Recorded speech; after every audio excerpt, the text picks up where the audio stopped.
ముందుగా నంద్యాల జిల్లా నుంచి బ్రేకింగ్ న్యూస్ మనం చూస్తున్నాం. అక్కడ అహోబిలంలో టెండర్ల ఇష్యూ నడుస్తోంది. ఎమ్మెల్యే భూమా అహోబిలంలో పెత్తనం చేస్తోందంటున్నారు మాజీ ఎమ్మెల్యే భుజేంద్ర రెడ్డి. టెంకాయలు, తలనీలాలు, టోల్గేట్ల టెండర్లలో అక్రమాలు జరిగాయంటున్నారు భుజేంద్ర. టెండర్లలో అక్రమాలతో ఆలయ ఆదాయం తగ్గిపోయిందన్నారు భుజేంద్ర. తలనీలాలు కూడా చెన్నై తీసుకెళ్లి అమ్ముకుంటున్నారంటూ ఆరోపిస్తున్నారు. అహోబిలంలో అక్రమాల వెనుక ఉన్నది అఖిల కాదు భుజేంద్ర అంటున్నారు భూమా జగత్. సీసీ కెమెరాలకు అడ్డుపెట్టి తలనీలాలు చోరీ చేస్తున్నారంటున్నారు జగత్ విఖ్యాత్ రెడ్డి. తానే ఆ దుర్మార్గాన్ని పట్టుకున్నానంటున్న జగత్ తన పేరు బయటపడకుండా ముందే ప్రెస్ మీట్లు పెట్టి భూమాపై ఆరోపణలు చేస్తున్నారన్న జగత్.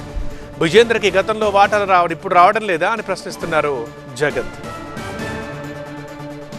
We have called for the tender didn't go. Correct. If you have not given it, it didn't go. If you gave it to someone else, aren't you authorized to give it to a public notice? Not required. What do you mean?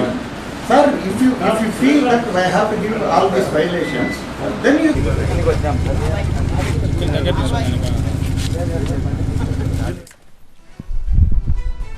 గతంలో టెంకాయ టెండర్లు 70 లక్షలు పలికితే భూమా అఖిలప్రియ కన్ను పడ్డాక 35 లక్షలకు పడిపోయిందన్నారు భుజేంద్ర Reddy. Tollgate టెండర్లు, తలనీలాల టెండర్లు కూడా రానివ్వకుండా వాళ్లే అమ్మేసుకుంటున్నారన్నారు భుజేంద్ర.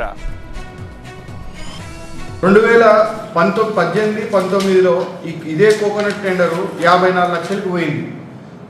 19-20లో 51 లక్షలకు పోయింది. 20-21లో 48 లక్షలకు పోయింది. 21-22లో 75 లక్షలు పోయింది. 22-23-24 వచ్చేసి వీళ్ళు టెంపుల్ వాళ్ళు సొంతంగా అమ్ముకున్నారు కోకోనట్స్. 24-25లో ఈ టెండర్ 35 లక్షలు పోయింది. దాంట్లో 15 లక్షలు బ్యాలెన్స్ ఈ రోజు కూడా కట్టలే. 25-26లో 35 లక్షలు పోయింది. మళ్ళీ ఈ రోజుకి ₹1 కట్టలే. ఈ రోజు టెంకాయ ఆ రోజు కంటే ఈ రోజు అంటే 50 లక్షలు వాడిన రోజు 40 రూపాయలు 50 రూపాయలు అమ్ముతే ఈ రోజు 35 లక్షలకు వాడి 70 రూపాయలకు అమ్ముతున్నారు టెంకాయ.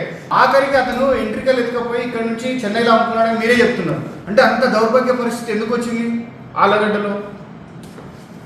ఈరోజు టెండరు ఇన్నేళ్ల నుంచి కొన్ని సంవత్సరాల నుంచి ఇక్కడ ఫ్యాక్షన్ ఉన్నప్పుడు కానీ లేనప్పుడు కానీ ఈరోజు కూడా కొన్ని సంవత్సరాల నుంచి ఈ టెండర్ ప్రక్రియ కొనసాగిస్తూనే ఉన్నారు ఎటువంటి పరిస్థితుల్లో కూడా.